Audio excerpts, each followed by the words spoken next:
Todo lo que ocurre en nuestro país parece una simulación. Yo cuando preparo los audios estos para poneroslos por las mañanas, es que hay algunas cosas que las voy descartando porque me dan vergüenza incluso ponerlos. Pero es que parece que estamos en una pequeña obra de teatro.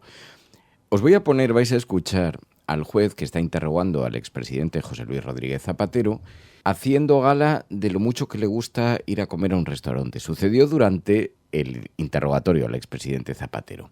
Es verdad que dentro de las cosas que han sucedido, resulta que el juez ha decidido imputar a las hijas de Zapatero como investigadas, también junto a la secretaria, porque, según la prensa, el expresidente no consiguió aclarar cómo la empresa de sus hijas, Laura y Alba, acabó convertida también en un vehículo instrumental, cobrando dinero que, a todas luces, o según parece el juez cree, que procedía de las relaciones de Zapatero.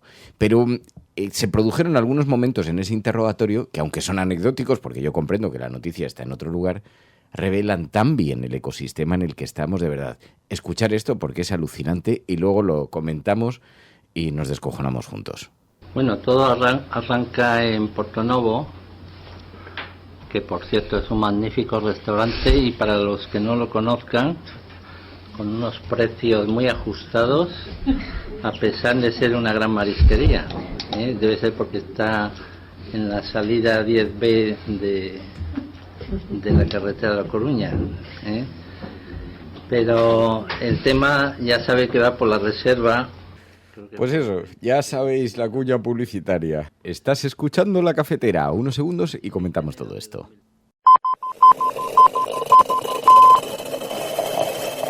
La Cafetera. Dirige Fernando Berlín. ¿Quieres un café? En el programa La Cafetera de Radio Cable. La ha entrevistado Fernando Berlín en La Cafetera. Mañana en La Cafetera de Radio Cable. Porque con las cosas que había dicho, que yo le oí la grabación del programa de Fernando Berlín. Instead of tanks and fighters and air defenses, the focus has been on gender equity and climate change and defense austerity. Europe's borders flew wide open. Welfare states expanded. Defense budgets cratered, along with Europe's belief in itself and its civilization. It was an era of free riding, and those were lost years that we're not going back to. El que quiera salir pacíficamente que lo haga, pero el que me cierre vías, el que atente contra la infraestructura, el que pretenda atacarme a la fuerza pública, el que afecte la vida, honra y bienes del pueblo colombiano va a saber lo duro que muerde el tigre. Y no como de indio, no como de negro, no como de blanco, no como de nada. El que salga a hacer desmanes y atacarme a la gente y a la fuerza pública, le voy a caer con mano de hierro. Si quieren salir tranquilamente a protestar, bien lo pueden hacer. Mano de hierro, pero como se atrevan, capturar a los que cierren vías. No, y el que está, perdóname, acabamos de ver una imagen que están incendiando. ¿Qué va a pasar con esa gente? Perdón, vimos ahí cómo trataron de incinerar a un policía y a un tanque. Una persona que viene a incinerar a un policía tiene que ser dada de baja. Oggi l'Italia ha ottenuto un grande successo in Europa. Il Parlamento europeo ha approvato il nuovo regolamento europeo sui rimpatri, un provvedimento storico, frutto soprattutto del lavoro del governo italiano, che ci consente di rimpatriare velocemente chi non ha titolo a stare nell'Unione Europea. Yo quiero decirles que se me cae la cara de vergüenza, explicando que mi país es hoy el país de la Unión Europea con más casos de corrupción de toda la Unión. Se me cae la cara de vergüenza que haya colegas europeos que me estén preguntando detalles sobre la ola de corrupción que está viviendo la política española. Exigimos la dimisión inmediata de la señora Ayuso. Una vez más, hoy hemos confirmado la verdad. Y la verdad es que la señora Ayuso coge el dinero de todos los madrileños, se lo da a una empresa privada de sanidad que se llama Quirón, que luego se lo devuelve a la señora Ayuso a través de su novio. 4,4 millones de euros en 3 años de todos los madrileños, de los impuestos de todos los madrileños y madrileñas. Todos tenemos derecho a pensar, a contar las cosas, a informarnos como prefiramos. Solo faltaba, por supuesto, y así tiene que ser, al menos en un país libre. Y en esto no hay nada que criticar, no hay nada que decir, porque estamos aquí, y especialmente los políticos, para ser criticados y ser examinados hasta el tuétano. Es decir, que yo no he ejercido absolutamente ninguna influencia en el rescate de Plus Ultra y que toda mi actividad profesional ha sido conforme a la legalidad. No hablé, no solo no influí o no me interesé, no hablé con ninguna autoridad política, con ningún funcionario, con ningún empleado público sobre el rescate de Plus Ultra. Yo no soy objetivo en esto. Yo soy una de las personas pues más deseosas de que todo esto quede en un invento más y que todas las cosas que hemos leído, repito, lo legal y lo moral sobre todo, porque yo creo que aquí esta es la clave. Yo creo que se puede llegar a ganar la batalla legal, pero cuando tú eres de izquierdas y sobre todo eres un referente de la izquierda, así que para mí lo moral quizás es lo más importante. Hemos recibido, por supuesto, todos los presidentes de gobierno regalos, algunos, créame Raúl, que es que ni sé cuáles son, porque evidentemente son cosas que no se dan cuando uno está bilateralmente con el líder de ese país. Son regalos que evidentemente se hacen por esa representación institucional y por el reconocimiento a la amistad que en este caso tiene ese país con España. Sí, he apoyado a mis hijas. Permítame, señoría, que diga a Laura y Alba, permítame que diga que tiene una empresa desde el año 19, Alba no, Alba desde el 2023, que en mi opinión trabajan bien, que tienen trabajadores y que le quiero subrayar, señoría, precisamente por ser quien son, nunca han concursado a una administración pública, podían haberlo hecho, nunca han tenido un contrato con una administración pública. Sobre la imputación de las hijas, yo simplemente trasladarles a ellas y a la familia de José Luis Rodríguez Zapatero toda mi empatía y solidaridad, y esperemos que efectivamente todo se pueda aclarar y que en efecto pues se pueda proclamar lo que él defiende, y es su inocencia.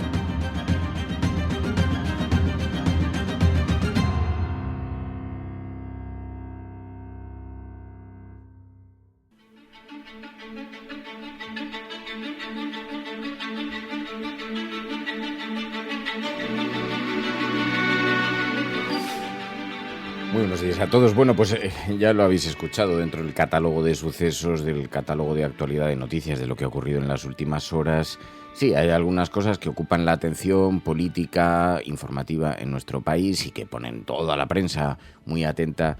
El interrogatorio al expresidente, la comparecencia del expresidente frente al juez, esto ocupa la atención de buena parte de los medios de comunicación, pero es que paralelamente hemos visto cómo en las últimas horas el Parlamento Europeo ha aprobado de manera definitiva el reglamento de retorno, que es una manera eufemística de hablar de este nuevo modelo político migratorio escorado hacia la extrema derecha, vulnera toda clase de derechos humanos, y vemos cómo el Parlamento Europeo, con gestos de victoria, después de un minuto de aplausos por parte de la derecha radical, votaban finalmente la reforma de la política común para la deportación de personas migrantes que lleguen a los países de la Unión Europea.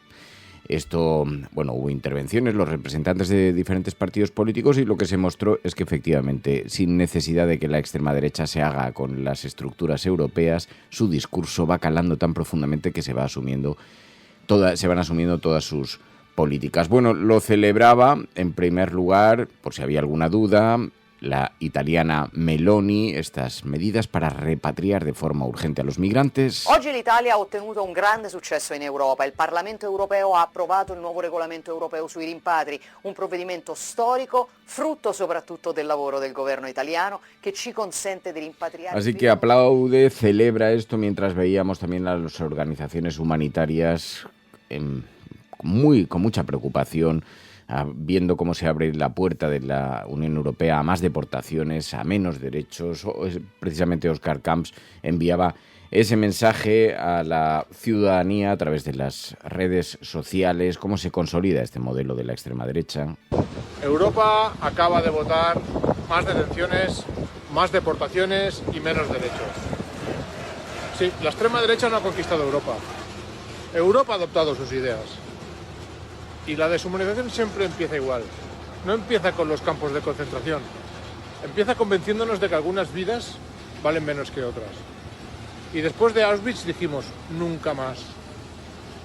Pero hoy, ese nunca más suena más vacío que nunca. Así que, como tenemos un montón de asuntos sobre la mesa, pero nos parece que las prioridades deben estar donde deben estar, pues resulta bastante indigerible ver cómo poco a poco, silenciosamente, los tornillos de este puente van siendo cambiados uno a uno. Y ya sabéis cuál es la consecuencia. Un día atravesamos el puente y nos han cambiado toda la estructura sin que apenas nos hayamos ido dando cuenta.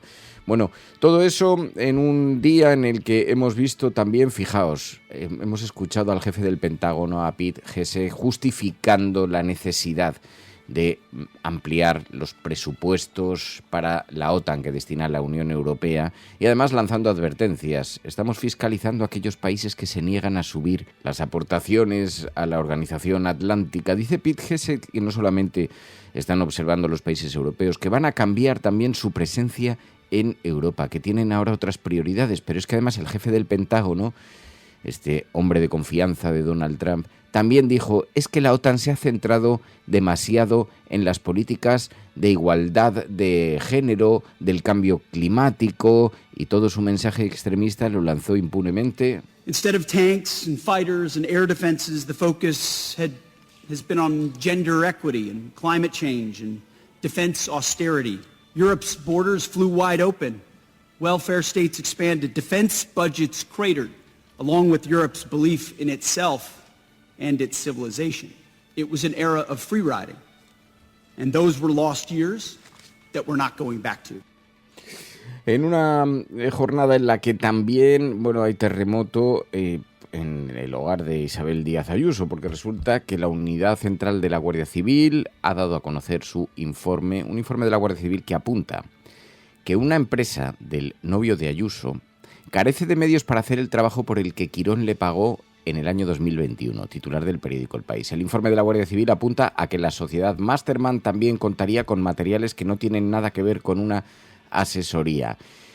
Sabéis que la Unidad Central de la Guardia Civil ha destacado en un informe la actividad de las empresas de Alberto González Amador, la pareja de la presidenta madrileña, y dice que una de sus sociedades, por las que se le está investigando en un presunto delito de soborno, carecía de los medios necesarios para prestar servicios de consultorías, por los que la empresa que le pagaba, el grupo sanitario privado Quirón, le ingresó unas cantidades de dinero que esta mañana, cuando vemos en los periódicos, fijaos los titulares. Hacienda abrió una investigación al socio del novio de Ayuso, directivo de Quirón, por una comisión de €500,000. La agencia tributaria pidió al juez que ordene la paralización del procedimiento en el marco de la venta de la empresa de su esposa a González Amador, que el juzgado está investigando. Bueno, titular en público.es. En el Confidencial, Hacienda desvela que el novio de Ayuso facturó a Quirón 4,4 millones tras la pandemia. 4 millones de euros. La pareja de Ayuso ingresó 4,4 millones de euros en Quirón en 3 años, los primeros de su noviazgo, dice el periódico El País esta mañana en su portada. Así que también terremoto que ha llevado a la oposición. Óscar López pedía también la dimisión de Isabel Díaz Ayuso. Exigimos la dimisión inmediata de la señora Ayuso. Una vez más, hoy hemos confirmado la verdad. Y la verdad es que la señora Ayuso coge el dinero de todos los madrileños, se lo da a una empresa privada de sanidad que se llama Quirón, que luego se lo devuelve a la señora Ayuso a través de su novio. 4,4 millones de euros en 3 años.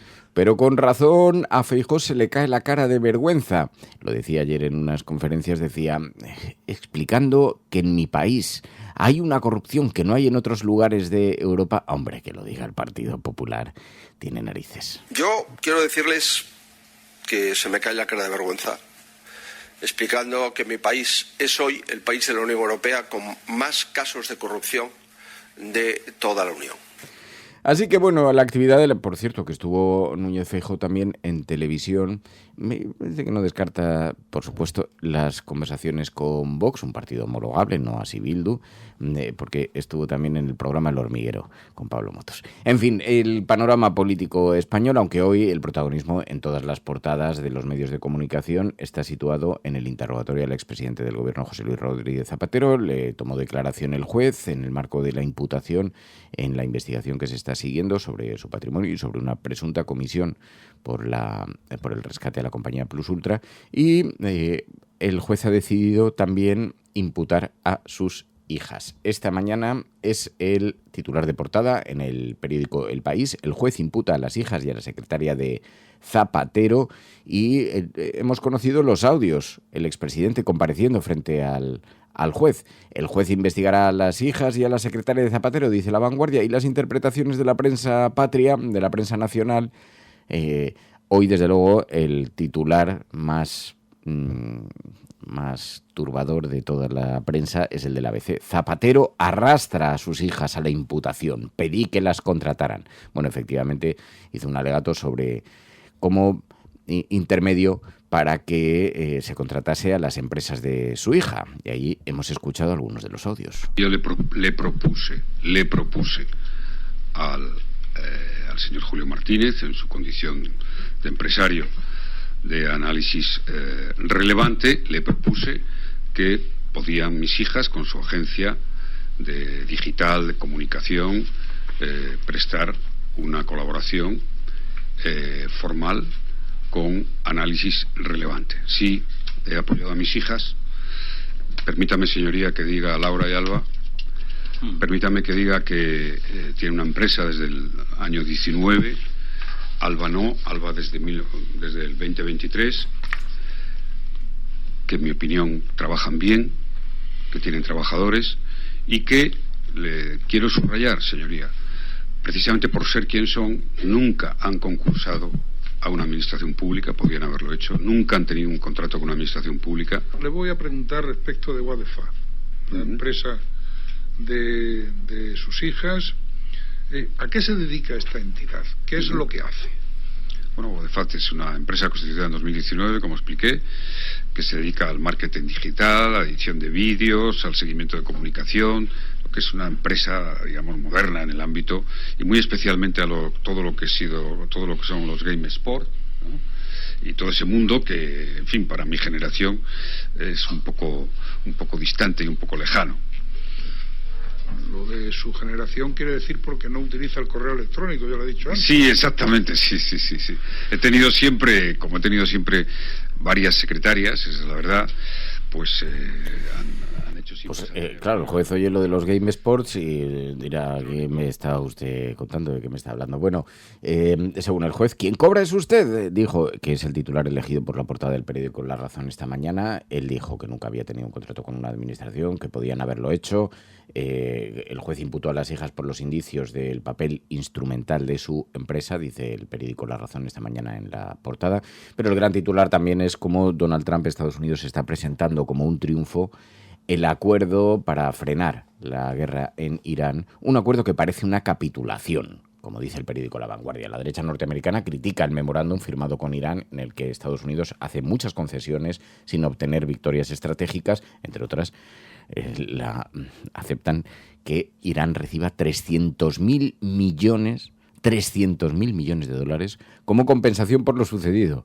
Una compensación, una suerte de fondo de reconstrucción, una suerte de apoyo a todas las empresas que han sido destruidas. En fin, la verdad es que es una broma. Se les permite tener capacidad de misiles balísticos y un montón de cosas que, visto el acuerdo, dices, pero pues vaya negocio el del señor Trump. Bueno, vivimos en un mundo realmente complejo. Fijaos lo que está sucediendo en Portugal. El gobierno está sopesando eliminar en el sistema educativo como obligatorias, que antes lo eran, las lecturas de José Saramago, los libros de José Saramago.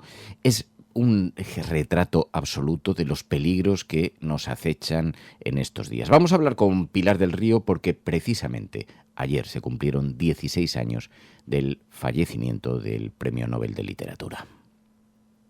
La Cafetera está en todas las plataformas de audio. Spotify, iVoox, YouTube, Twitch, pero siempre nos encontrarás en radiocable.com/escuchar.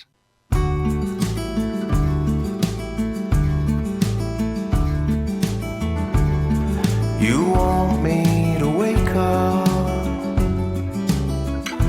but I'm strangled in my sleep. 16 años del fallecimiento de José Saramago. Pilar del Río, muy buenos días. Hola, buenos días.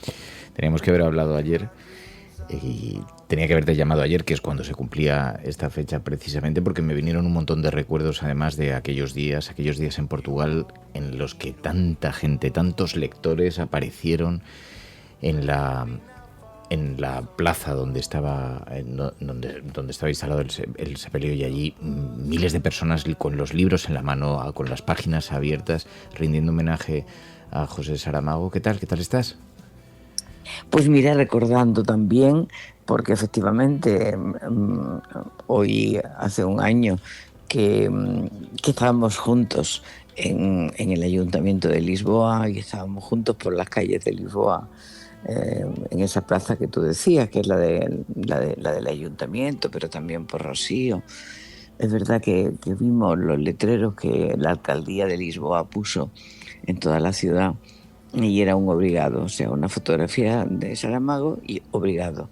Y la ciudad estaba llena de esas fotos, y yo no me di cuenta, pero vosotros cuando llegabais al ayuntamiento, que era donde estaba puesto, donde se había hecho el sepelio, llegabais con fotos y me las ibais enseñando, porque era muy emocionante.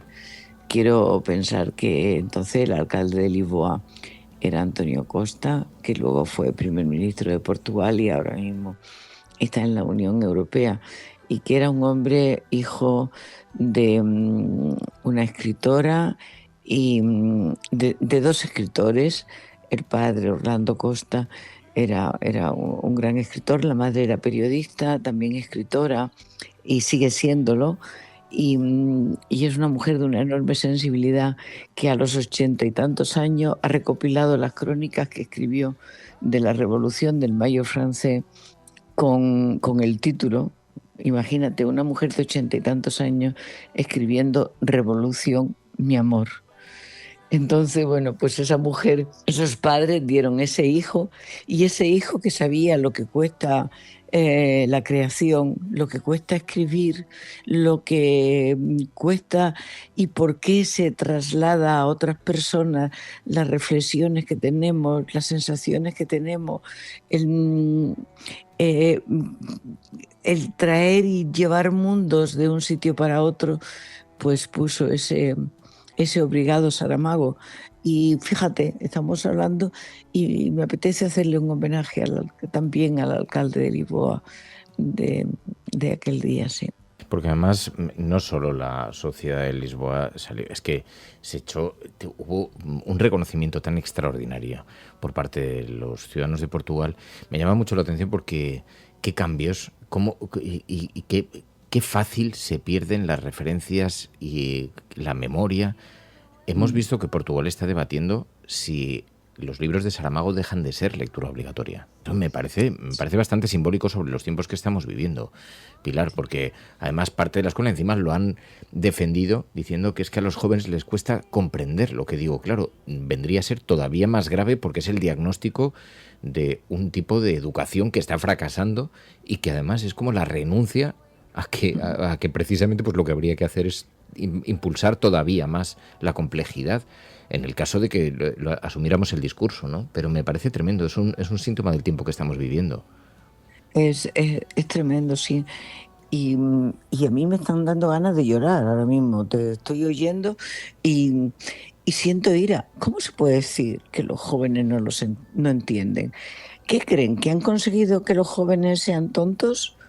O sea, los jóvenes no son tontos, los jóvenes pueden tener ansiedades, otros criterios, otras propuestas, formas distintas de buscarse la vida, pero que no van a entender una obra literaria, que vamos a condenar a la gente a que no lea, vamos a condenar a la gente a que no reflexione, a que no piense, porque así es mejor inducirles lo que ellos quieren para tener consumidores y no ciudadanos.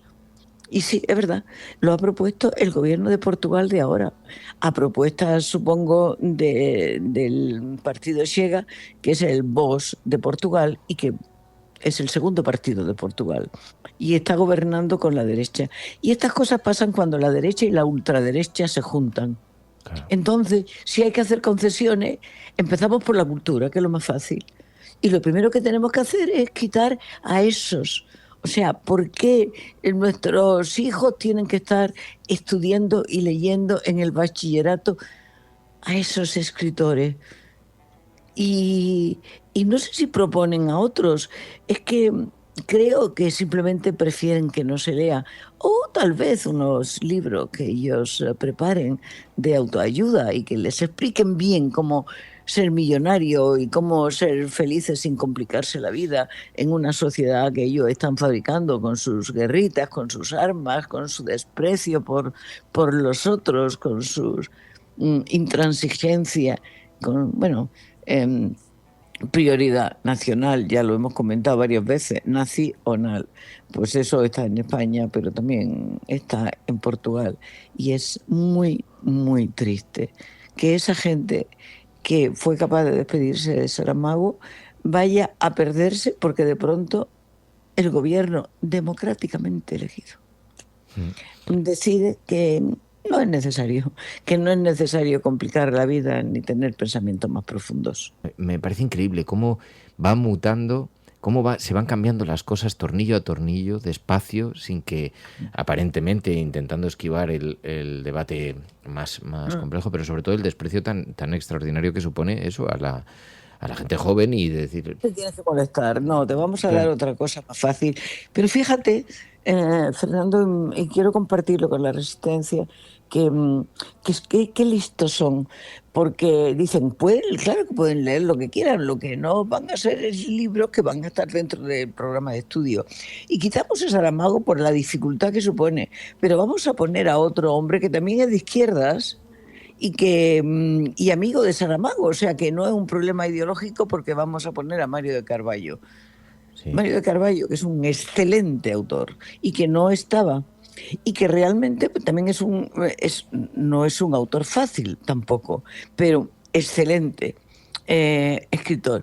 ¿Pero por qué lo quitan? Porque con José Saramago ha habido una gran polémica, porque han salido firmas de profesores, catedráticos, otros escritores diciendo no se puede hacer esto, no se puede suprimir la historia de amor de Baltasar y Blimunda de Memorial del Convento, no se puede perder el ensayo sobre la ceguera, no se pueden perder estas cosas porque forman parte ya de la forma de estar en la vida de los portugueses. Bueno, pues a lo mejor con Mario de Carvalho, que es un excelente escritor, insisto, lo dejan un año, al año siguiente y lo luego quitan. Lo quitarán, claro. He visto además, protestan, claro. O sea, la jugada es que de obvia es perversa, pero he visto que al autor le preguntaban y decía, no, yo no entro en ningún tipo de competencia con José Saramago, dice con quien además he mantenido una extraordinaria relación, amigos, pero además claro, le tengo un respeto intelectual absoluto, dice, y obviamente agradezco que mis libros se vayan a leer, pero intentaba escapar de una polémica a la que le han arrastrado y que pues eso, dentro de un año le quitan a él y ya está, y fuera. Es tremendo, pero... Y fíjate que la Fundación, la única... hizo un comunicado y ha sido su único pronunciamiento oficial y ha dicho Mario de Carvalho o Saramago, no señores, Mario de Carvalho y Saramago, claro, y más autores. Nosotros decimos esto y contra estos recortes de inteligencia que quieren hacer, nosotros decimos no, más derechos, más inteligencia, más deberes, más sensibilidad, y vamos a hacer más teatro y vamos a representar obras y hacer lecturas oficiales de Mario de Carvalho. Faltaría más, que van a querer enfrentar a un gran escritor con otro gran escritor. No, señor, en la Fundación lo vamos a asumir y vamos a trabajar así, porque somos de sumar, no somos de cortarnos, no somos de limitarnos, queremos vivir a tope, no vivir poquito a poco para que nos maten con cualquier golpecito que ellos quieran. Claro, tú fíjate lo fácil que sería tener una hora de lectura, que sentasen, una de las clases, que solamente para fomentar el hábito, solamente como rutina, en lugar de estar, no lo sé, en fin. Pero bueno, más allá de eso, lo que me parece que es un símbolo de lo que ocurre cuando la extrema derecha, la derecha empiezan a instalar los tentáculos y libros que son profundamente transgresores porque tienen una mirada humanística como los de José Saramago y en ese sentido provocan pensar, que se conviertan en un poquito que sean utilizados precisamente de esta manera, ¿no? Me parece tramando y un símbolo, una alarma, una alerta roja que deberíamos tener muy presente, la verdad. Damos la de España porque vamos a tener que votar y nos están preparando todo, nos están comiendo el coco todo el día desde determinados centros de poder con sus altavoces, que son medios de comunicación y son las redes, y nos están anulando. De verdad no quieren que tengamos voluntad, no quieren que seamos distintos, que seamos plurales, que seamos únicos. No, nos quieren uniformados y a ser posible que aprendamos de nuevo el cara al sol y punto, y que nos quedemos. Pilar del Río, cuídate mucho, Pilar, un besito muy fuerte. Oye, gracias por la llamada en este día tan especial y piensa que os veo por las calles de Lisboa. Gracias a ti, Pilar. Y que veo a las amigas y a los amigos que estuvieron presentes, gente ya de la Resistencia. Un beso muy fuerte, cuídate.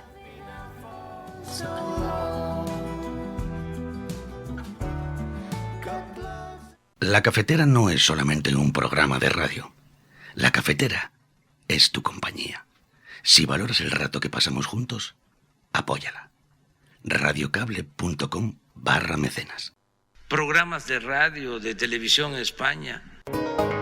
La prensa burlándose de nuestra propuesta. Podrán decir todos los periódicos del mundo lo que quieran. Que a democracia vai ganhar. En España, el ex vicepresidente del gobierno... En España finaliza el recuento de votos en los comicios municipales y autonómicos con una participación del 64%. Rodrigo Rato is under investigation. Dejaré lo mejor de mí, para poder estar a la altura de la confianza que ustedes me han entregado.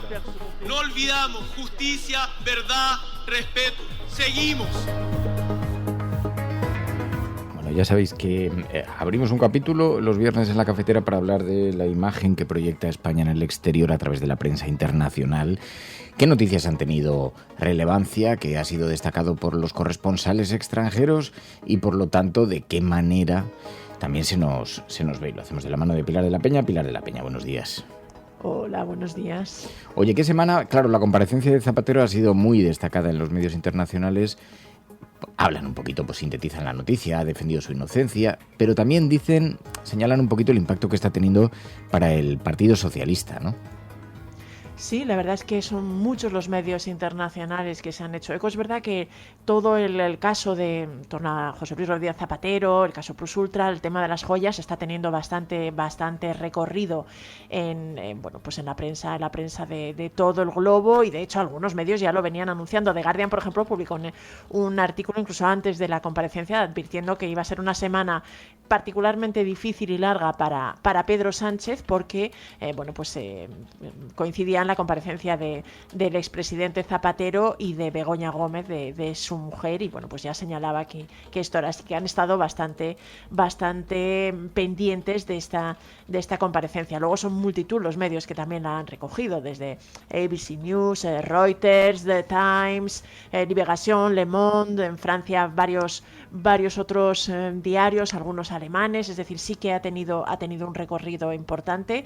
Y lo que en general se ha puesto de relieve, primero, es que es una primicia, ¿no? Es decir, es la primera vez que un expresidente es imputado y comparece ante la Audiencia Nacional por un caso como este, algo que ha tenido bastante repercusión y también ha sacudido un poquito la vida política. Cuando estalló el caso Zapatero hubo varios medios internacionales que explicaron que había caído casi como una bomba política, porque es verdad que Zapatero era un expresidente que mantenía una popularidad bastante elevada y que era bastante respetado, especialmente en el Partido Socialista.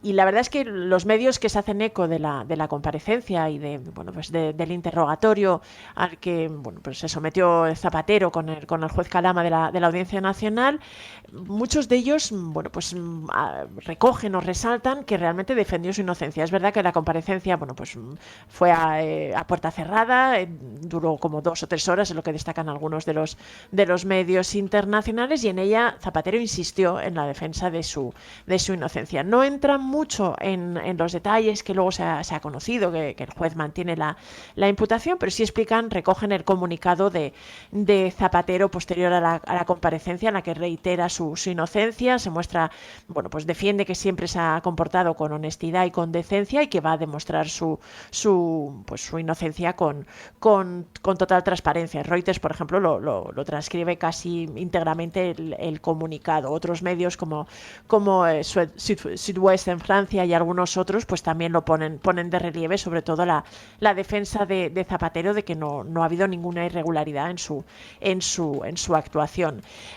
Lo que pasa que casi todos los medios que lo recogen, lo que sí ponen de relieve es que todo este caso realmente es un problema significativo para el Partido Socialista y para Pedro Sánchez, ¿no? Hay algunos de Times, por ejemplo, lo ponen en su titular, ¿no? Que la comparecencia de Zapatero en un caso de corrupción, además, es una cosa que ha sacudido al Partido Socialista. La Croix, otro diario francés, también explicaba que realmente está lastrando al partido y condicionando, debilitando al gobierno de Pedro Sánchez. The Economist también, que es el semanario británico, que tiene una gran influencia en los asuntos globales, también hablaba un poquito de la comparecencia de Zapatero y los escándalos de los socialistas en España, ¿no? Explicando un poquito, dando los detalles. Todos los medios dan los detalles. También hay algunos que ponen de relieve que inicialmente todas las acusaciones contra Zapatero se limitaban al rescate de Plus Ultra, a las acusaciones de tráfico de influencias o de blanqueo que inicialmente conocimos, y algunos sí detallan que luego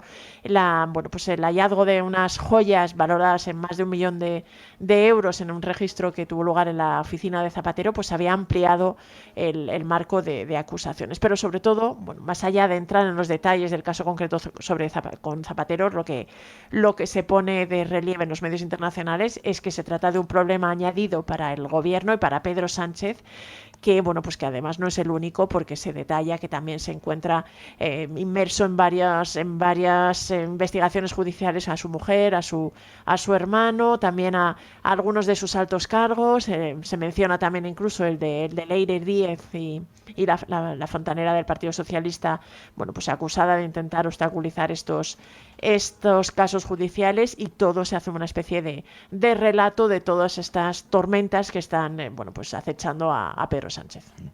Claro, es uno de los temas que a lo largo de estos días también nos ha tenido muy ocupados, pero mientras tanto también hemos visto algunos medios internacionales que ponían de relieve otras cuestiones relacionadas con nuestro país. Por ejemplo, cómo se impulsa el turismo en España a causa de la incertidumbre en Oriente Medio. Eso ha puesto muy buenas expectativas en todo el sector turístico, y la industria cree además que se puede llegar a unas cifras extraordinarias, Pai. Sí, la barrera simbólica de los 100 millones de turistas, ¿no? Eso es lo que destacan la BBC y Euronews, por ejemplo, en un reportaje sendos reportajes que han publicado estos días, y que hablaban un poquito de cómo, toda la guerra en Oriente Medio, toda la incertidumbre que ha generado en toda la región, además de todo el impacto, el caos económico que estaba provocando y todos los problemas que hemos ido conociendo, estaba teniendo algunos efectos colaterales, y uno de ellos era impulsar el turismo en España, ¿no? Y en este caso las dos televisiones se hacían eco de las cifras turísticas de abril en España, que que resulta que han crecido, me parece que era más casi 500.000 de personas con respecto a las de 2025, con un porcentaje bastante alto, entre otras cosas porque buena parte de los turistas que en esta época viajan han intentado evitar los destinos que a lo mejor podían haber sido atractivos, los países del Golfo, Turquía, Egipto, destinos que a lo mejor tienen precios más competitivos que los de España, pero la incertidumbre que existía en la región, y se incluía en ese sentido esa parte del Mediterráneo que afectaba, por ejemplo, a destinos como Turquía y Chipre, y se habían refugiado en valores o en destinos que se consideraban seguros como España.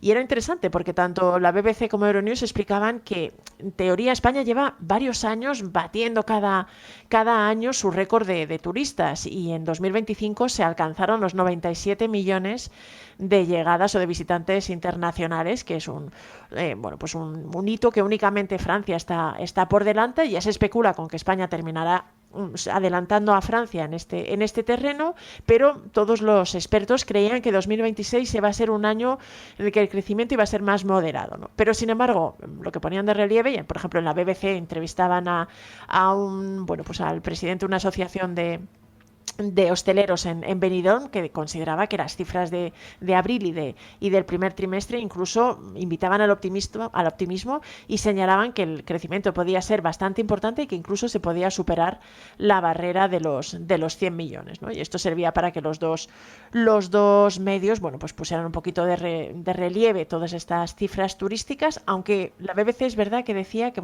podía haber algún nubarrón en estas buenas perspectivas que tiene la industria turística en España, y mencionaba en concreto el posible impacto que, si bien la guerra y la incertidumbre en Oriente Medio podía impulsar esto, también estaba provocando un aumento de los combustibles, del precio de los combustibles, y en este caso también se temía que podía afectar a la aviación, lo cual podría condicionar también el número de turistas que llegaran a España. Y luego también destacaba la televisión pública británica que se estaba produciendo en una parte de la población española también una especie de reacción antituristas, ¿no? Que había habido incluso manifestaciones y protestas por realmente el impacto que el turismo de masas estaba teniendo en el día a día de las vidas de muchas personas, ¿no? Especialmente con un impacto en vivienda y en el medio ambiente. Y ponían de relieve que esto también estaba sobre la mesa. Pues con eso en el foco, claro, vemos que hay otras noticias como las del turismo, pero también en la prensa internacional se ha hablado de la saga de concierto de Bad Bunny que ha estado en España. Lo que pasa es que hacen una asociación muy curiosa, ¿no?, sobre la migración, sobre todos estos conciertos. Sí, en Bloomberg. Fíjate que es un reportaje. Yo creo que lo ha utilizado de forma bastante hábil el nombre de Bad Bunny, los conciertos como gancho, porque el titular del reportaje era el taquillazo o el éxito de taquilla de los conciertos de Bad Bunny, de los 10 conciertos que vendieron todas las entradas, y esto ha puesto de relieve o ha iluminado, que era el titular que utilizaba Bloomberg, cómo España realmente se estaba agarrando o tenía una especie de nuevos salvavidas económicos, que era la inmigración. Y esto vuelve a ser otro medio internacional que se fija en el distinto enfoque que hay hacia la inmigración en España en relación al resto de los países occidentales, algo que ya hemos comentado, que llama la atención, que ha sido puesto de relieve, que incluso en muchos casos analizado con detalle por si otros países podían seguir un poquito la misma línea de España. En este caso, la prestigiosa agencia estadounidense sí explicaba que era un gran contraste con lo que, por ejemplo, pasa en Estados Unidos, donde hay una represión o realmente un intento de expulsar a los migrantes que se encuentran en el país, y también era un contraste con lo que sucedía en buena parte de Europa. Pero explicaba que, por ejemplo, en los conciertos de Bad Bunny se había visto, decía que había habido 60.000 o más de 60.000 cada noche en estos conciertos, y que se había visto realmente una diversidad geográfica en la asistencia, casi una multinacionalidad entre las personas que habían asistido, y esto consideraba Bloomberg que evidenciaba que realmente había un cambio de tendencia que se estaba viviendo en España, ¿no? Explicaba que realmente en los últimos años las estadísticas oficiales hablaban de que habían llegado hasta 3 millones de migrantes nuevos que se habían añadido a la población española, y que esto estaba cambiando un poquito la composición. Explicaba que en la actualidad 1 de cada 5 personas que residen en España había nacido en el extranjero, y que en el caso de España la gran mayoría venían de Latinoamérica, ¿no? Y esto consideraba que había ayudado de manera decisiva a la economía española a reactivarse después de la pandemia, a suplir, por ejemplo, la falta de trabajadores que había en algunos sectores, y que todo esto había tenido un papel muy relevante en el hecho de que España fuera la economía que más estaba creciendo en toda la eurozona desde hace ya 2 o 3 años, ¿no? Entonces hablaba un poco de que este era el salvavidas, especialmente en un país como España, que se enfrenta al reto del envejecimiento de la población y las dificultades para mantener el estado de bienestar. Y entonces, bueno, pues utilizaba un poquito el nombre de Bad Bunny y el concierto, porque mezclaba pues cuánta gente había asistido, la presencia de muchos latinoamericanos, pero también decía que, claro, muchos de los que han venido pues eran, bueno, pues gente de ingresos aceptables, de clase media, gente muy preparada incluso en algunos casos, porque explicaba que muchos profesionales que inicialmente los migrantes a lo mejor habían venido para cubrir puestos de menor cualificación, pero ahora estaban realmente teniendo una presencia en el mercado laboral español, incluso en puestos en importantes tecnológicas, en el sector de sanitario, pero al más alto nivel. Y explicaba Bloomberg que realmente estos profesionales, bueno, pues eran en otros tiempos quizá hubieran recalado en Miami y ahora habían elegido irse a Madrid, ¿no? Y que esto, bueno, pues señalaba un cambio de tendencia, ver que España se estaba beneficiando. Hablaba también un poquito de cómo el hecho de que fueran latinoamericanos, buena parte de la inmigración que tenía España hacía que fuera mucho más sencilla la integración por el idioma, por el compartir raíces culturales, y todo esto, bueno, pues también alababa o señalaba que las políticas del gobierno, y en concreto la regularización, también estaba favoreciendo esta tendencia. Y eso sí, señalaba que había algunas críticas, pero bueno, que solían estar, bueno, limitadas a la derecha y la extrema derecha, porque en general la población española pues había integrado con bastante normalidad y con menos problemas que en otros sitios toda esta nueva población migrante.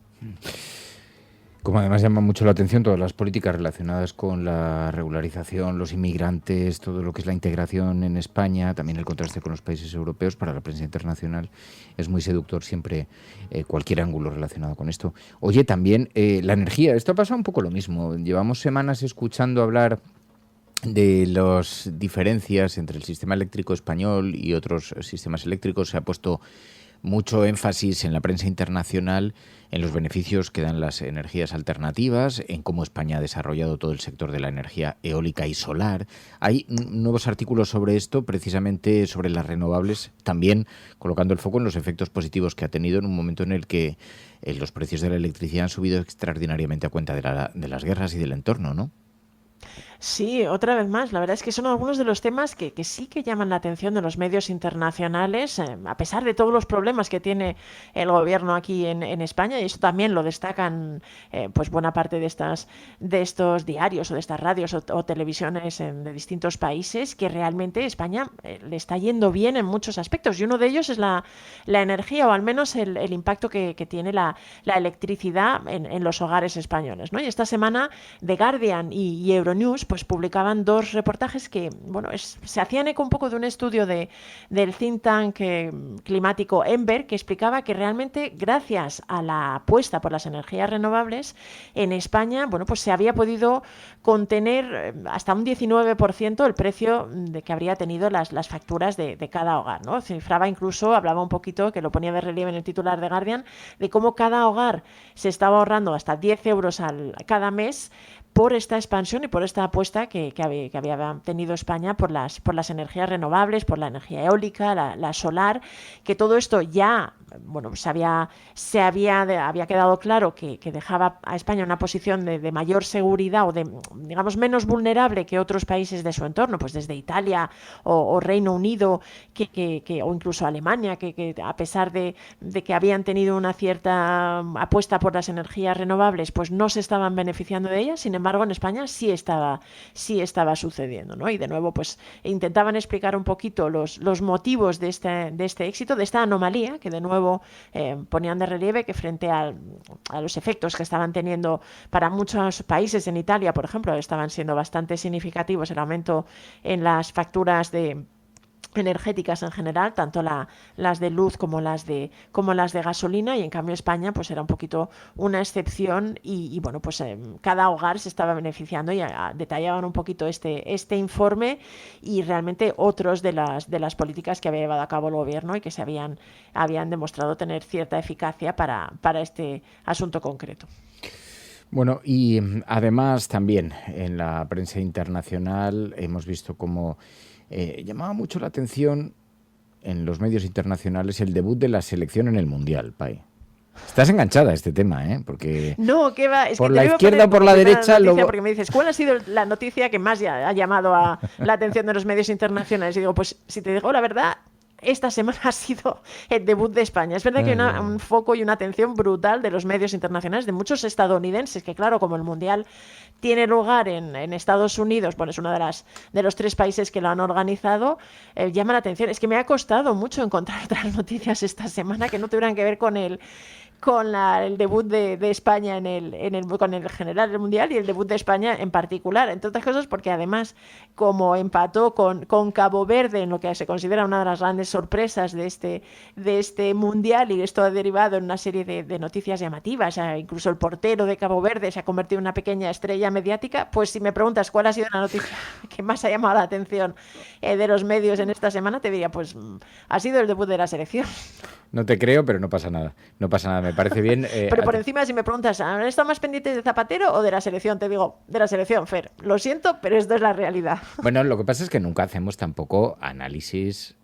a ver, desmiénteme si me equivoco, pero como no hacemos nunca análisis de la información deportiva publicada en los medios extranjeros, sospecho que hablarán habitualmente del Real Madrid, Hombre, otra cosa es que el Mundial evidentemente ocupa protagonismo. También es que yo, como no estoy siguiendo nada, o sea, no tengo ni la más remota idea del impacto que esto tiene en la parrilla televisiva, porque es que no he encendido la tele, no tengo tele, entonces me resulta difícil saber evaluar el peso que todo esto tiene, pero en fin. A ver, las noticias deportivas y los éxitos de los deportistas españoles, ya sean equipos o individuales, suelen tener bastante eco en los medios internacionales. Es verdad que hay un gran interés en general por la información deportiva en muchos medios de todo el globo, y en este sentido además se ha señalado alguna vez que es uno de los aspectos del poder blando de España, ¿no? Está este concepto así tan que es un poquito etéreo, pero que realmente ayuda a modelar un poquito la imagen que tienen los países en el contexto internacional, y esto es verdad que es una cosa que suele llamar la atención de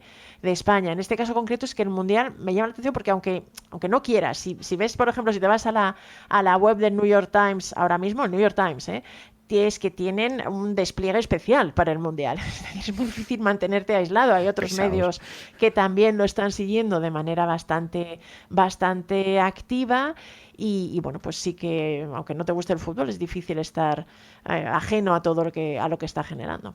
A ver, a mí es que me pilla mayor, Pai. O sea, lleváis... Bueno, tú no, porque tú nunca has sido tampoco súper futbolera, pero sí has visto las cosas. Yo era muy futbolera de adolescente, fíjate, pero luego me desengañé mucho y me desencanté también en general me aburrí. Me reconozco que a lo mejor los partidos de España puedo estar medio pendiente, pero sí, me he dejado...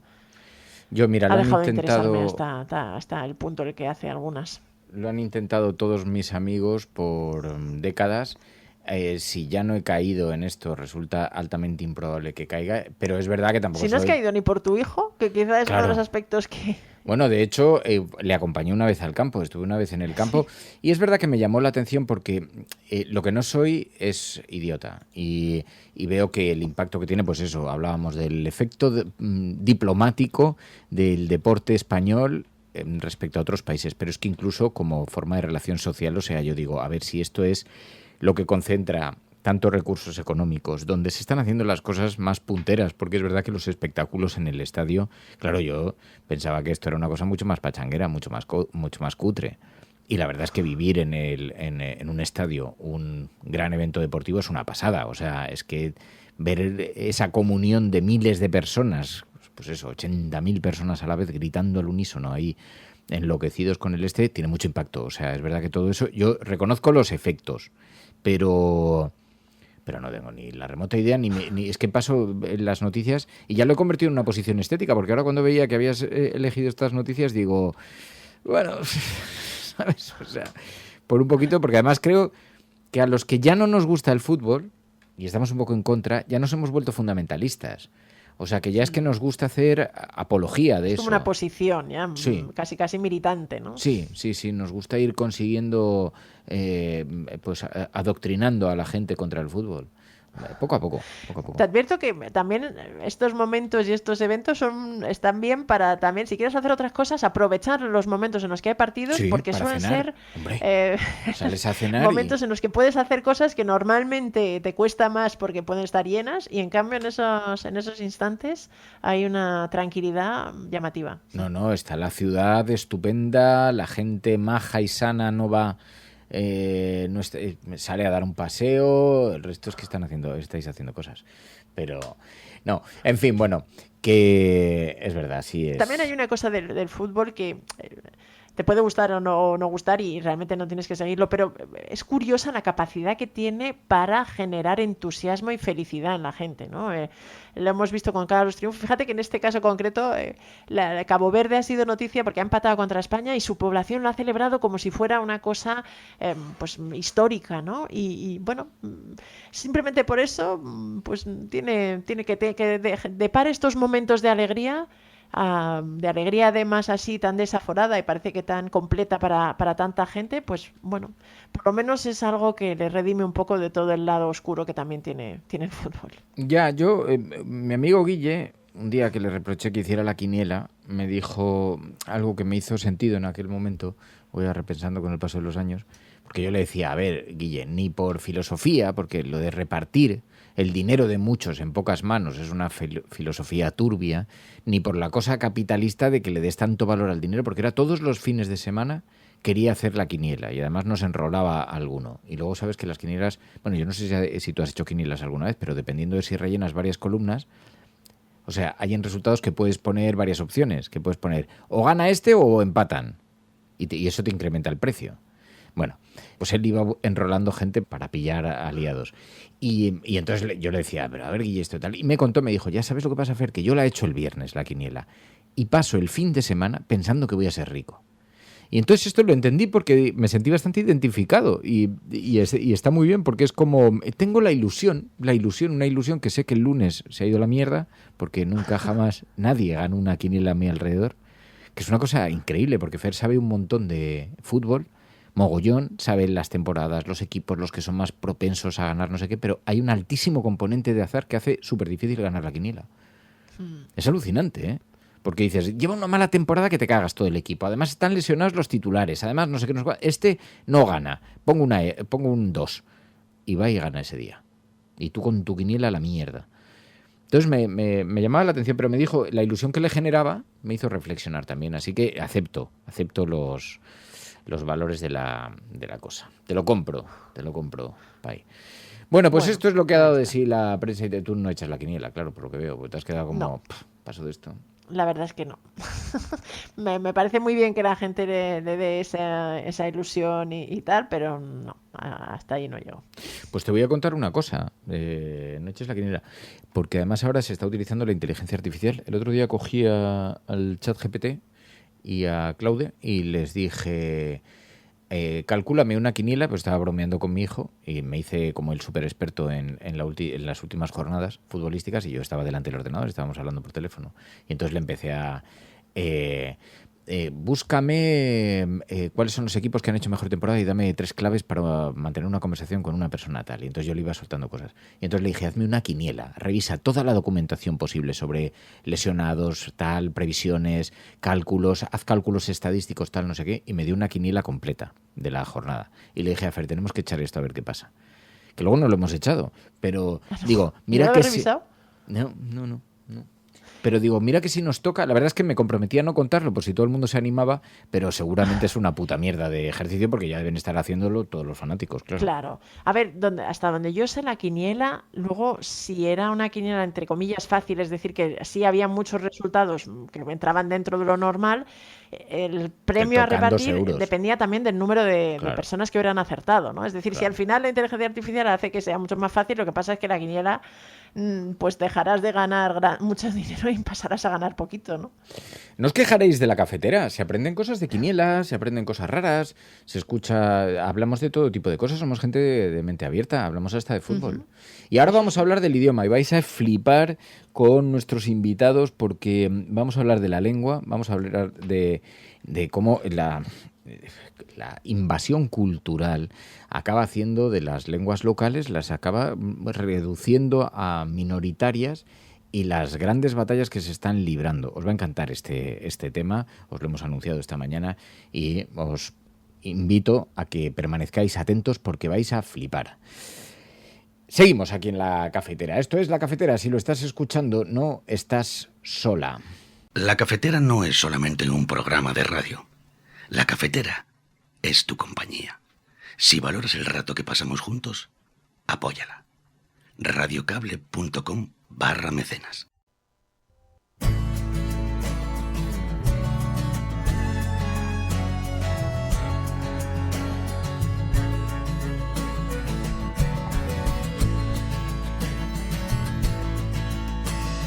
Watching the sunset on Tennessee Hills.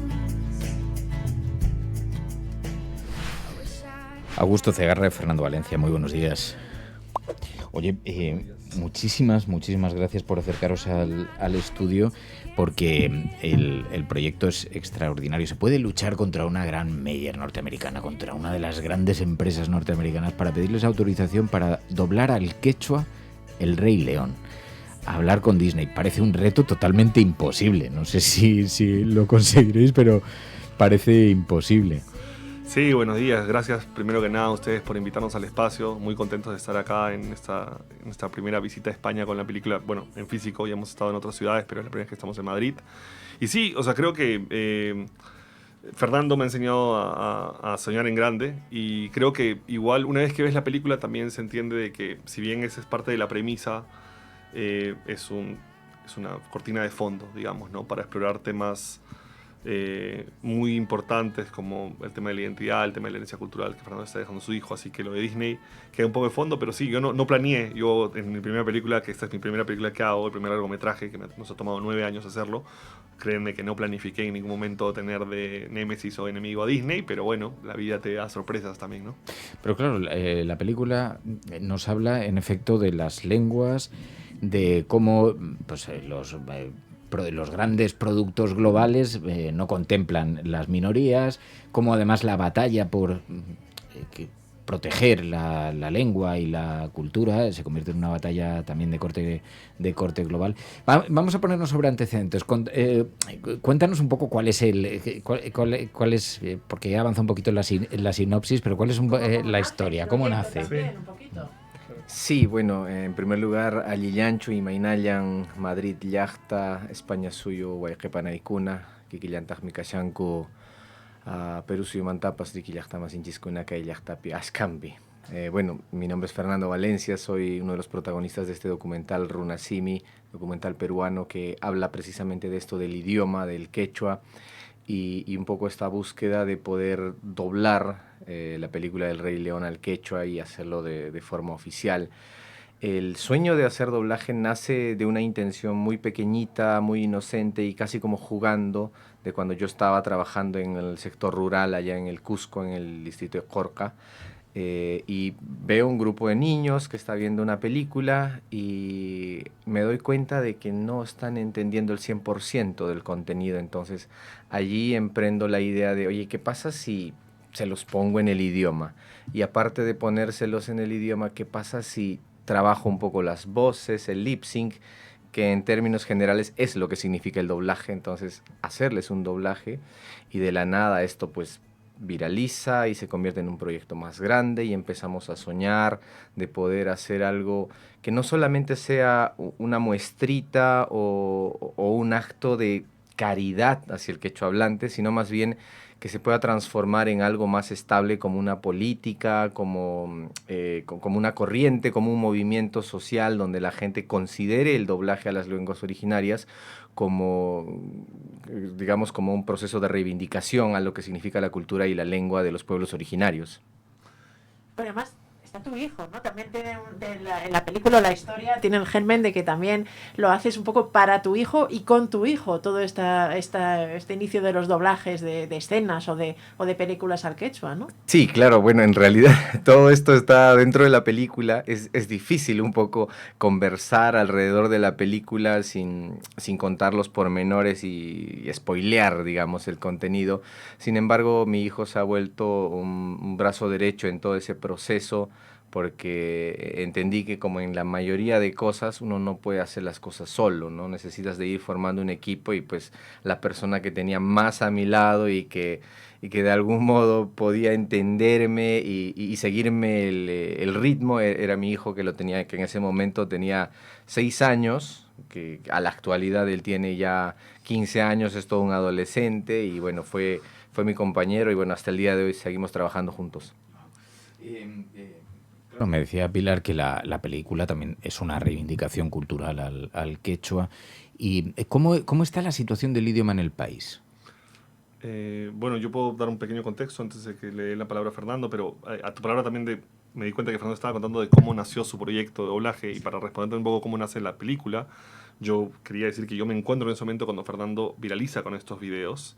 Yo me encuentro con este video y veo un proyecto que es un proyecto de apropiación de cultura pop, ¿no? Acá hay yo me imaginaba que era un equipo de personas, y luego, después de ver el video de YouTube, contacté al canal y me di con la sorpresa que le dije a Fernando: felicitaciones, qué chévere conocer al líder del equipo, y me dijo: yo soy todo el equipo, ¿no? Él hacía la voz de Timón y Pumba, yo había visto el video de Hakucho Munaita y Hakuna Matata, y quedé muy impresionado, y bueno, después conocí a Fernando y quedé muy impresionado con él, no solo como persona, pero también como artista, y para mí era un grupo de gente diciéndole a Disney, esta corporación que hablábamos al comienzo: ok, me saltaste a mí, no me viste a mí como población, pero no te preocupes, yo lo voy a corregir y yo mismo lo voy a hacer.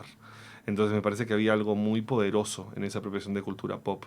Y a tu pregunta sobre cómo está el contexto actual del quechua ahora, pues mire, el quechua es la lengua indígena más hablada de todas las Américas. Son 10 millones de hablantes, está presente en 6 países: en Perú, en Bolivia, en Ecuador, en Colombia, en Argentina y en Chile. Perú tiene la mayoría, que son casi 4 millones de hablantes.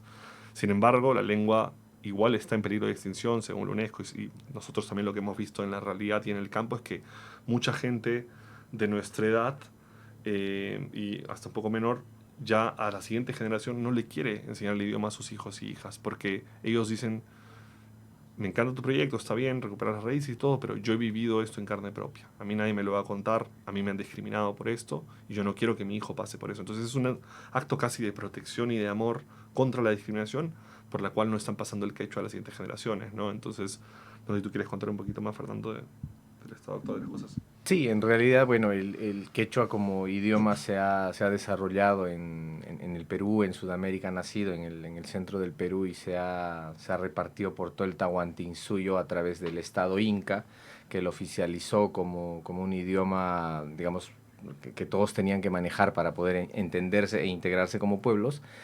O sea, era un poco el idioma oficial, entre comillas, era de el Inca. idioma oficial del Estado Inca, ¿no? Entonces, cuando se da el proceso de, ¿cómo vamos a llamarlo? siempre se me complica eso, más aún estando aquí. Sin embargo, vamos a hablar de esta mezcla de culturas, en la cual una estaba por encima de la otra, ¿no? Entonces, la que estaba por debajo tuvo que esconderse, aislarse en las zonas más altas, en las zonas más inaccesibles, y el idioma ha sobrevivido así, escondido de su propio territorio. Entonces, el proceso de discriminación ha sido fuerte, ¿no? Entonces, en el pasado, la discriminación ha llegado a límites de violencia, ¿no?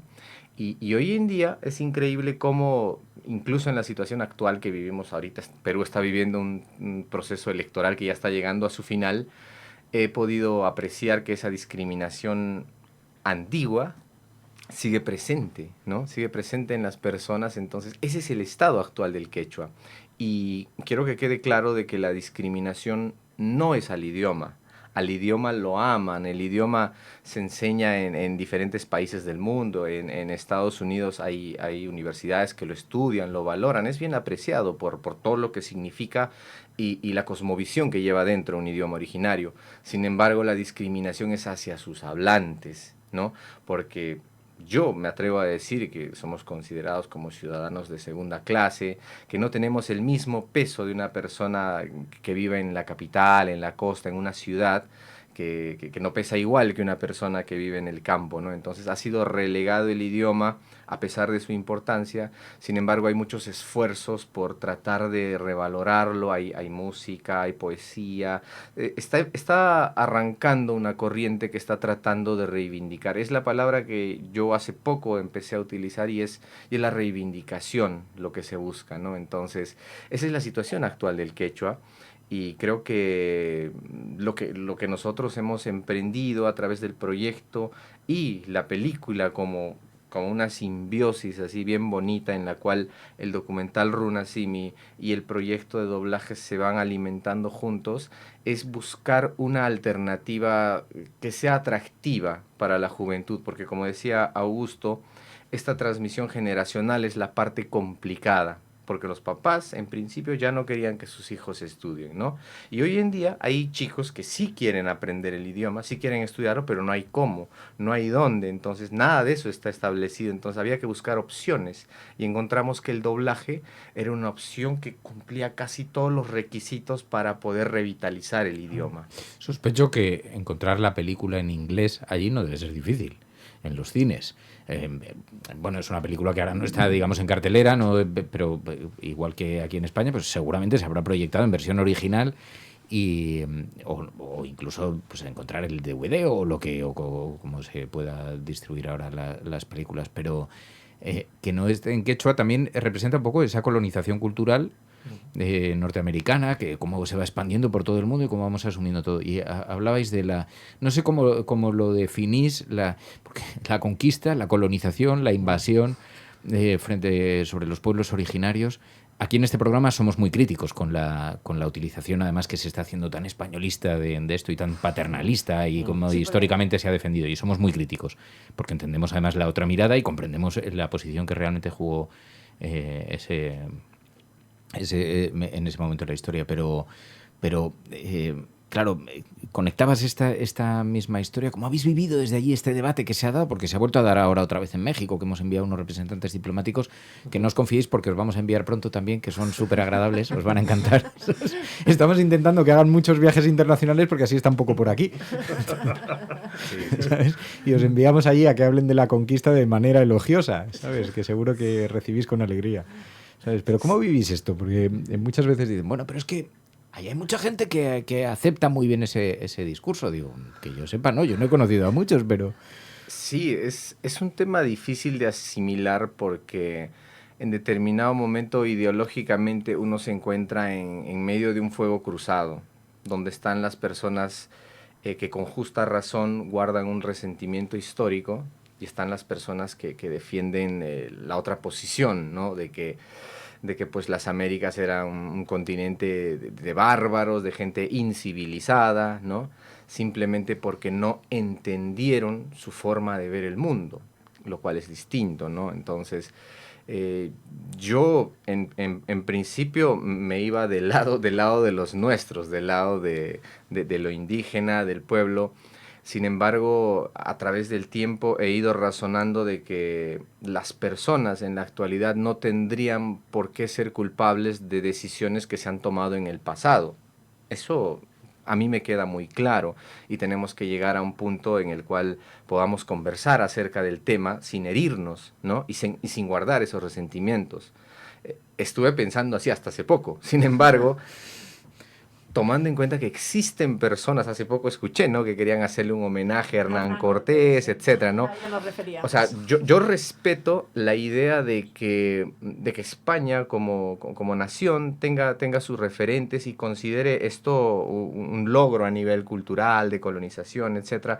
Yo respeto mucho el punto de vista de ellos, pero creo que también, así como yo respeto su punto de vista, ellos deberían de respetar el dolor ajeno y ya no revivir heridas del pasado. O sea, a mí revivir heridas del pasado me parece lo más absurdo, ¿no? Ha costado tanto tiempo que esas heridas sanen para volver a abrirlas, volver a escudriñar.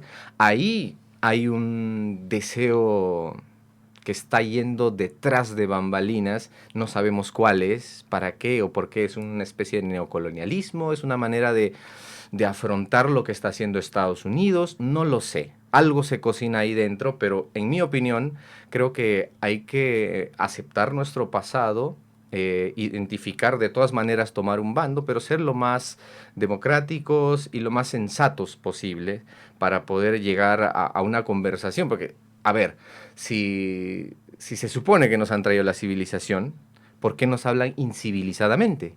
Porque hay insultos, porque hay racismo, porque hay menosprecio, porque sigue existiendo la supremacía. O sea, ¿de qué civilización estamos hablando, no? Entonces yo creo que mi posición al respecto es clara. Me gusta conversar, me gusta escuchar, me gusta procurar en lo posible no insultar, pero con los comentarios que escucho a veces dan ganas de retroceder, pero me siento incapaz de hacerlo. Una cosa, ya ahora volvemos a hablar de la película porque yo creo que hay un montón de cosas súper interesantes, pero ya por dejar el tema ¿cómo veis la situación ahora en Perú? Es verdad que acaba de haber unas elecciones que bueno, pues que todo indica que gana Keiko Fujimori, el otro candidato era Roberto Sánchez, que quizás se podía identificar un poco más con este otro Perú que parece que está emergiendo. ¿Qué puede suponer esto? ¿Y cómo está la situación ahora mismo en Perú en todo esto? ¿Hay ese enfrentamiento que parece que puede estar entre, pues eso, la emergencia de dos Perús dentro? O sea, ¿cómo está ahora mismo la situación allí? Bueno, Perú ahora mismo, hace muchos años atravesamos una crisis política, pero yo creo que ahora hemos llegado a un capítulo aún más oscuro. Keiko Fujimori en su cuarto intento de llegar a la presidencia, finalmente parece que lo ha logrado. Es un momento muy duro para la memoria histórica del país, para lo que se viene adelante hacia temas de cultura, temas de hacer arte. Creo que ya hemos empezado a ver cosas que ya son preocupantes. Mencionaste esta frase de dos Perús, y yo creo que sí, cuando tú ves el mapa electoral de cómo vota el país, también vemos eso, ¿no? Es como hay dos versiones del país. Hay personas que recuerdan el país de una forma y personas que lo recuerdan de otra manera porque han tenido distintas vivencias. Hay un lado del país que, desde mi punto de vista, creo que esto es casi un hecho, que ha sido no atendido, ¿no? Que se puede referir un poco a la parte surandina y la parte andina, puedes ver el mapa electoral, lo refleja. Esas personas se sienten que el Estado no los ha atendido de muchas maneras. Entonces, hay otro lado que se concentra mucho el voto en la capital y en el norte del país, en la zona más donde trabajan en agro, por ejemplo, que ha tenido un boom muy grande, ¿no? A nivel agro, el país, y ahí se concentra el voto por la candidata Fujimori. Entonces yo creo que sí, son dos versiones del país y qué es lo que nos conviene moviéndonos hacia adelante. Para mí, desde mi punto de vista, es muy claro de que cómo no estar del lado de las personas que ves que son las personas oprimidas en general, ¿no? Entonces, sí, es un momento difícil, pero yo creo que en estos momentos es todavía más importante el poder tratar de encontrar espacios para dialogar, como decía Fernando, ¿no? Yo también creo mucho en esa posibilidad, creo que vivimos en un mundo que está muy polarizado, donde es muy difícil hablar. En general, ustedes lo deben ver en redes sociales también, que trabajan en una radio en internet. O sea, es un campo minado, ¿no? O sea, un poco que tú terminas estando en una cabina con todos los que piensan parecido a ti, y lo tuyo es lo correcto, y al de al frente no siquiera lo voy a escuchar, porque yo sé que el de al frente es un fascista y está loco, entonces yo estoy en lo correcto y no lo voy a conversar. Yo sí creo que tenemos que intentar dialogar. Yo creo que el Perú es todavía un proyecto país, creo que no nos logramos unir como nación, y creo que es una tarea pendiente hace 200 años, hablando ahora de la historia, y sí, ojalá que yo veo en el cine una oportunidad para dialogar, ¿no? O sea, creo que el ritual de ir a una sala de cine, el compartir una sala oscura y sentarte codo a codo con alguien que tal vez no piensa como tú, que pueden pensar muy distinto políticamente hablando, compartir ese espacio, compartir esa experiencia, ya es un punto de partida, porque también hace un rato hablábamos de estas ganas de la población quechua, por ejemplo, de tener contenido y películas en su propio idioma. Pero nosotros somos muy conscientes de que la gente y las poblaciones indígenas no solo están buscando contenido en su propia lengua. En el Perú la gente está buscando derechos básicos. Están buscando acceso al agua, acceso a salud, acceso a electrificación en sus comunidades, acceso a una buena educación intercultural bilingüe.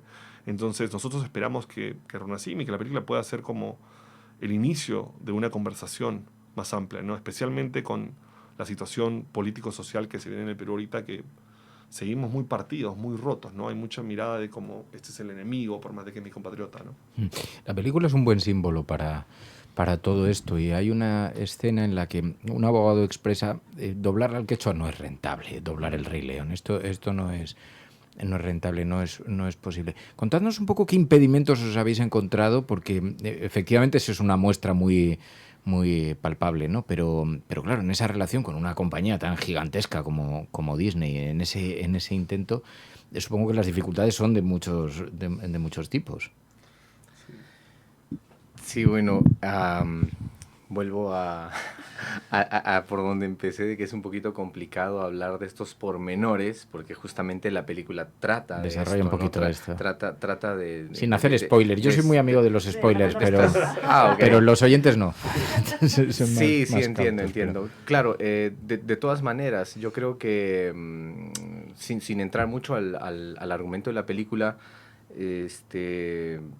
es increíble cómo, no sé exactamente, no soy experto en el tema, pero desde hace cuántos años hay cine en el Perú, existen las películas en la televisión en Perú y jamás se ha considerado al quechua o alguna de las 49 lenguas originarias que tenemos como una opción siquiera de doblaje, ¿no? Yo entiendo de que las grandes compañías, no solo Disney, sino todas las demás, nace de ellos hacer el doblaje porque ellos necesitan audiencia, necesitan vender su producto porque es cine comercial. Sin embargo, nunca han visto al quechua como una opción de hacerles el doblaje, pues porque han considerado de que el quechua hablante económicamente no puede pagar un boleto de cine o no puede acceder a una plataforma, ¿no? Y probablemente hayan tenido razón, pero han tenido razón décadas atrás. Hoy en día los quechohablantes no solo estamos en el campo, también estamos en la ciudad. Gran parte de los quechohablantes, de los cuales se hablan estos casi 4 millones que hay en Perú, gran parte de ellos están en Lima, en la capital, donde hay más de 10, 15 millones de habitantes, ¿no? Es una ciudad bastante superpoblada. Entonces ya estamos hablando de que el quechohablante sí tiene poder adquisitivo de cine, de entretenimiento. Yo soy quechohablante, mis padres son quechohablantes y sí puedo pagar los 10 euros mensuales de una suscripción a una plataforma, porque también queremos darnos este espacio de entretenimiento, de poder ver contenido y de poder disfrutar de lo que el cine nos da, que son perspectivas, miradas distintas de diferentes partes del mundo, y ese es el propósito, ¿no? Entonces yo creo que el doblaje ha sido una manera de poder acercar eso a nuestro mundo y al mismo tiempo también dar nuestro punto de vista. Entonces creo que el proyecto se basa en eso. No solamente se trata de doblar una película, sino se trata de abrir esa pequeña puerta que durante años ha estado cerrada. Abre una conversación, porque el quechua es una lengua muy utilizada cotidianamente. Hay gente que habla en quechua y de forma totalmente. común para ir a la compra, por ejemplo. Sí, claro. O sea, cuando uno va al Cusco, por ejemplo, evidentemente en los sectores turísticos, pues en lo que está en las guías, la gente te va a hablar en español, en inglés. Sin embargo, cuando uno sale un poquito de esa zona y se va a los mercados, se va a los espacios más populares, la gente está hablando en quechua, ¿no? Nos estamos comunicando en quechua y eso es porque todos los idiomas se han adaptado a su realidad geográfica y el quechua está adaptado a la realidad geográfica que tiene el Perú. Acabo de llegar a Madrid hace unos días y veo que todo es tan llanito y tan bonito, con algunas montañas pequeñas, pero el Perú, la cordillera de los Andes es como un papel arrugado, diferencias altitudinales. Entonces el idioma ha sido diseñado para ese espacio. Entonces hay ciertas cosas que allá no podrías decir sencillamente en otro idioma o en el español, ¿no? Entonces si te cuesta decir cosas, sigue usando tu propio idioma y el idioma está pues todos los días. Y en el caso del doblaje de una película como El Rey León, que utiliza expresiones bastante globales y metáforas muy globales, arquetipos muy globales, pues desde la familia, el poder, la monarquía, tal. El hecho de que doblarlo al quechua supone reinterpretarlo culturalmente también. Exactamente. Siempre había estado tratando de buscar el término y lo has dicho perfectamente. Lo voy a usar. Voy a tratar de citarte. Voy a decir, lo dijo Fernando, reinterpretación cultural. Eso es lo que es el doblaje, porque tomas una película como El Rey León, coges los valores universales y lo haces tuyo. Tienes que adaptar a los valores. Exactamente, pero hay ciertas cosas que son inadaptables, como por ejemplo El Rey León, ¿no? O sea, reyes no había, leones tampoco, entonces no podríamos forzar eso. Entonces es por eso que también preservamos algunas palabras del castellano, del español para poder ponerlas. Sin embargo, también nos apoyamos de la versión original. La versión en español ha sido la más masificada en Perú. Yo diría el 90% de las personas la han visto en español. Yo soy una de ellas. Pero también nos apoyamos de la versión original para entender ciertas cosas, porque ya entendemos que ha habido una interpretación cultural al español del inglés, ¿no? Entonces, es todo un proceso y bueno, finalmente ese es mi trabajo, ese es lo que yo he asumido como mi labor, y durante todo este tiempo hemos ido perfeccionando la técnica para que sea más entendible, sin irnos muy lejos del significado original. Irónicamente, creo que, de hecho, en el quechua hay una expresión que suena como Hakuna Matata, que de hecho creo es como se iba a llamar la película inicialmente, Sí. ¿no? Y que representa más o menos lo mismo que la Hakuna Matata original, ¿no? Que es una cosa parecida. Bueno, yo voy a dar una pequeña intro para eso, pero sí, El Rey León es la película entre doblajes oficiales y no oficiales, es la más doblada en la historia de Disney, sigue siendo, Wow. a pesar de tener una popularidad gigante, a pesar de tener 30 años, le siguen saliendo doblajes oficiales y no oficiales. En la mayoría de estos doblajes mantienen el Swahili, que es esta frase famosa de Hakuna Matata, que está en muchos idiomas presente. Y a mí me sorprendió, cuando conocí a Fernando, que él lo había hecho más andino y más quechua al ponerle Hakuchu Munaita. Y para mí eso tiene que ver con lo que decían de esta reinterpretación cultural, de cómo cuando Fernando hace el doblaje, él quiere ponerle como los lentes, porque para mí el idioma es eso, ¿no? Es como una ventana al mundo. Entonces él quiere poner esa ventana y ese filtro para que a los niños y niñas quecholantes le llegue esa frase, ¿no? Y Kakuchu Munaita, que significa vamos a andar bonito, no sé si tú quieres andar un poquito en eso también, de por qué elegiste eso. Sí, y es interesante, ya vamos a estar caminando con la película, vamos más de un año. De exhibición. De exhibición, No, claro. por el 10º año Claro, de claro. preparación. Sí, o sea, hacer la película nos ha tomado un montón de años, pero ya la película terminada y ir mostrándola, yo estoy como escarbando hacia atrás de dónde surgieron muchas cosas. Y lo del Hakuchu Munaita, ahora que lo recuerdo también, me acuerdo mucho que Disney estaba un poco en líos con el Hakuna Matata porque era una expresión del Swahili, digamos, popular, y ellos la patentaron o la hicieron suya y hicieron parte de la película, ¿no? Hasta donde tengo entendido, no estoy muy seguro de lo que estoy diciendo, por favor no me baneen por eso. Pero, algo que haría. o sea, yo escuché la noticia de que tenían unos líos legales, ¿no? Entonces escuché que eso estaba en problemas y dije, ok, eso está en problemas, y está en problemas porque había una apropiación, ¿no? Entonces yo no me voy a apropiar algo de que ya está apropiado, entonces voy a intentar hacer algo distinto, ¿no? Y a eso se sumó la intención de que pues haya una expresión en quechua, ¿no? Lo único que sí fue muy difícil de doblar, y bueno, esto no es spoiler, pero la introducción de Nancy Ngoñama, eso creo que ya por un tema de arte, de la música que tiene, ya lo dejé, ¿no? Pero lo del Hakuna Matata, que hablaban de la expresión y decían qué significa, y es esto, dije, acá le hay que dar un giro. Acá sí hay que hacer esta interpretación cultural de la cual hablamos. Entonces buscamos palabras parecidas, y Hakuna era muy parecido, que la palabra haku, el verbo haku, es vamos, ¿no? Entonces Hakuna no existe, pero Hakuchu sí, es como que, ¿por qué no vamos? Let's go, ¿no?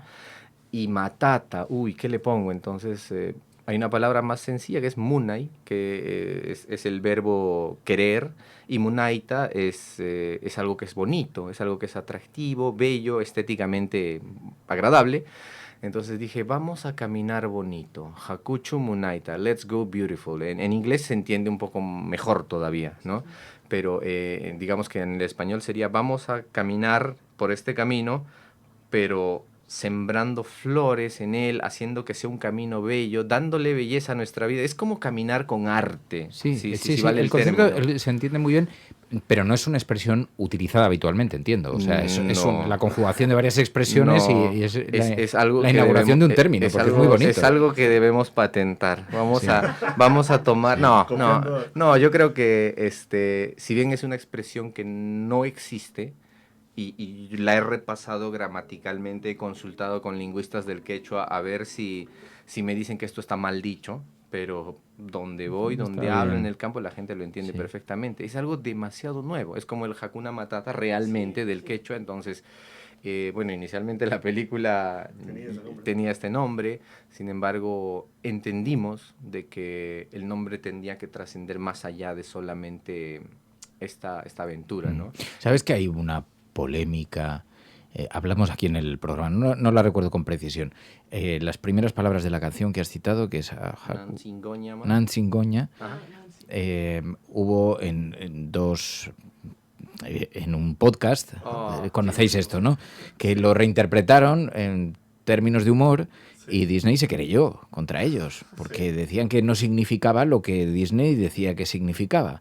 No recuerdo muy bien cuál era la conjugación del rollo, pero esto lo conocéis, se querellaron y hubo alguna polémica, creo que les piden unas cantidades absolutamente disparatadas. En el inglés y dijeran, oh, it's a lion, oh my God, ¿no? Una cosa así, algo o así. sea, sí, o sea, la traducción siempre se puede prestar a 10.000 interpretaciones, ¿no? Y creo que ese podcast le dio exactamente donde no debía, y bueno, creo que se ganaron un problema legal con eso, ¿no? Yo creo que nosotros, al menos desde ese punto de vista, nos gusta intervenir artísticamente el producto, la obra, sin embargo, somos respetuosos. Es más, nosotros hemos de alguna manera elevado la categoría del Hakuna Matata a algo un poquito más sublime, ¿no? Porque es algo que también me di cuenta en el camino de las proyecciones de la película, que con Hakuna Matata, Timón y Pumba son, a ver, voy a decirlo, son como dos hippies que adoptan un niño y la pasan bien y nada les importa,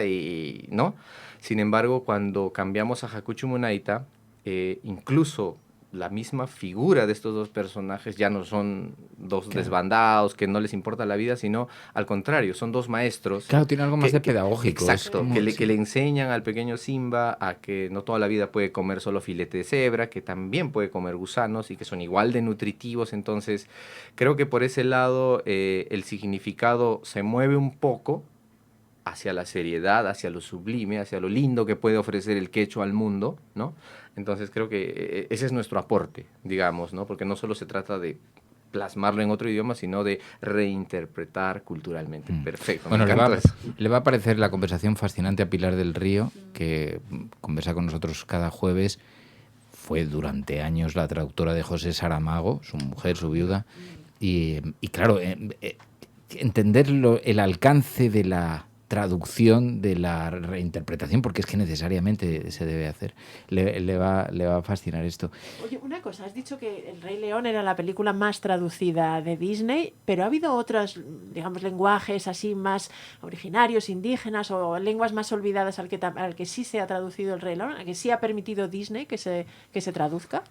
Te agradezco la pregunta porque es justo algo que quería traer también a colación, que es...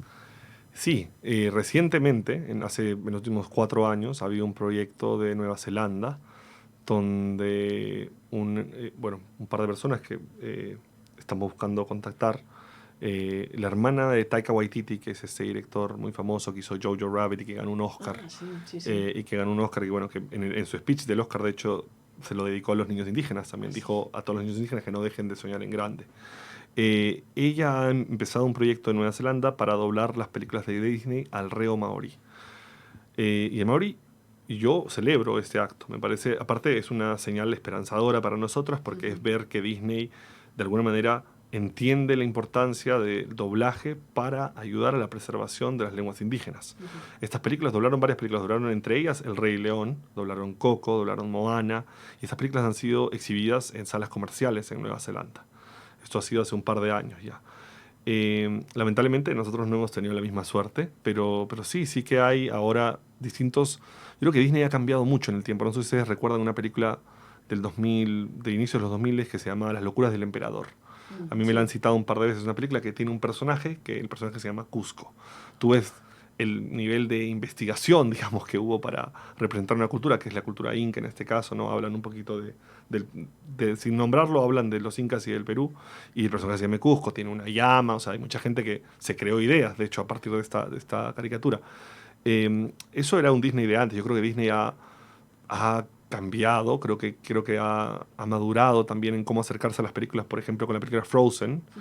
En la 1 recibió muchas críticas porque les dijeron que estaban prestándose cosas culturales que no aterrizaron bien. Para la 2, ¿qué hicieron? Contrataron un equipo de gente local, investigaron de manera correcta, como debería ser en cualquier película, y lograron ser respetados también por la gente local, porque estaban incluyendo cosas genuinas de la cultura. Entonces yo creo que Disney sí ha tenido un intento de cambio en algunos sentidos.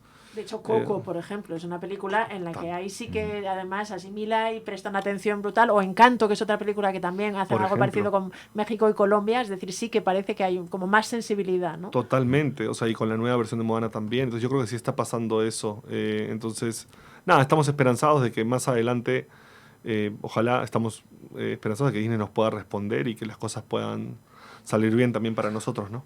Para doblar y para que se pueda ver más Runa Simi también. Exactamente, sí, la película de Fernando. Claro que sí. Bueno, la película es Runa Simi, El Rey León en quechua, y la verdad es una historia apasionante, es absolutamente fascinante también por lo que representa. Gracias, Augusto Cegarra, Fernando Valencia, en nombre de los oyentes de La Cafetera, muchísimas gracias por acercaros al estudio. Mucha suerte y que tengáis muchísima suerte. Muchas gracias. Vale.